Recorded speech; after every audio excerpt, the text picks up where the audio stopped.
На сегодняшний день в республике действует 39 мер поддержки участников СВО и их семей. В этот перечень входит помощь в разных отраслях.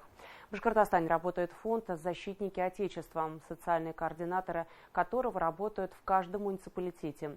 На этот год в бюджете республики на решение задач СВО заложено более 4,5 миллиардов рублей. Кроме того, посильную помощь военнослужащим оказывают обычные жители республики. Подробнее о них расскажет Динара Тамасханова. Рубен Хасанов ушел на СВО добровольцем в 22 году. Тяжелое ранение разведчик-пулеметчик получил в бою на Солидарском направлении. Потерял ногу. После комиссования надо было возвращаться к мирной жизни. Ветеран старается быть активным, несмотря на увечья.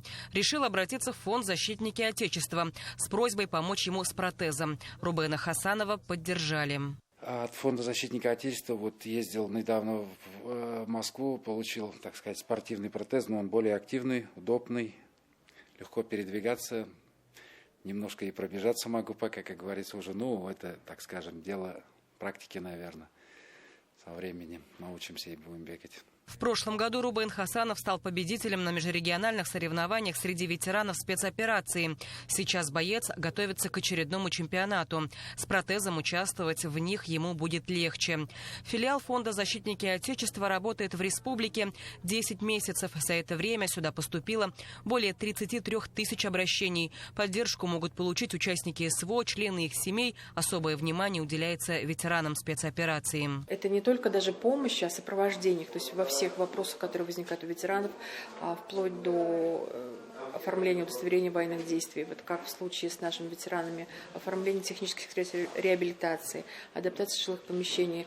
Со всеми этими вопросами к нам можно обратиться. У нас в республике работает 97 социальных координаторов, во всех муниципалитетах они присутствуют, а в некоторых районах и даже по несколько человек, поэтому каждый район, каждый ветеран у нас на особом контроле.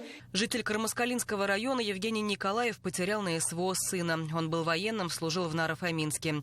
На спецоперацию попал с первых дней ее проведения. Гибель родного человека пенсионер переживал тяжело, здоровье пошатнулось. Ему посоветовали обратиться за помощью к специалистам.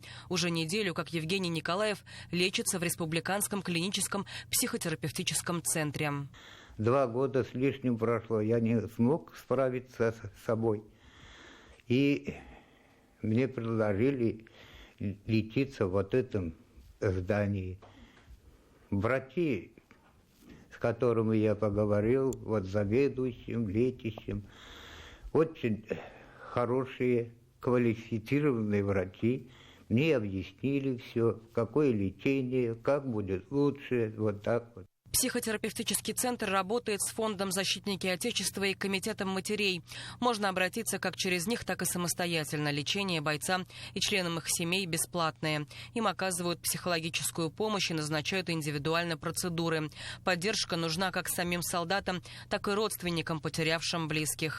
В основном, если это погибшие, то это проблема принятия данной ситуации, которая прорабатывается с психологами. Проблемы аффективных расстройств, это если сами участники, это посттравматические стрессовые расстройства, то есть люди возвращаются в мирную жизнь, и им тяжело здесь адаптироваться. В Башкортостане действуют 39 мер поддержки участников СВО и их семей. Ради Хабиров назвал это направление приоритетом для республики. Военнослужащим после возвращения домой помогут трудоустроиться. Уже сейчас они могут получить образовательные и социальные сертификаты номиналом в 50 тысяч рублей, чтобы освоить новые специальности. Этим правом в Башкортостане воспользовались почти 150 человек. Чтобы получить сертификат, нужно обратиться в Центр занятости. В совокупности у нас получается порядка 45 организаций учебных заведений, которые готовы проводить такое обучение. Количество образовательных программ составляет более 1000 направлений подготовки и переподготовки. Это довольно-таки внушительный объем направлений. Помогают бойцам и обычные жители республики. Так, например, волонтеры Хайбулинского района занялись изготовлением антидроновых одеял. Процесс достаточно сложный, да и материал, из которого шьется укрытие, не дешевый, поэтому они нуждаются в помощи благотворителей. Если есть у вас возможность выделить средства именно на шитье этих антидроновых одеял, мы будем очень рады, потому что вот вы видите, наверное, 5 слоев ткани надо, плюс само одеяло, и вот это очень большие затраты. Если вы поможете, мы будем очень благодарны. Здесь же отшиваются индивидуальные перевязочные пакеты, которые бойцы используют при получении ранений. Собирают гумконвои, плетут сети и даже обучили ремеслу других. В частности, провели мастер-класс для сотрудников детского сада и предоставили им ткань.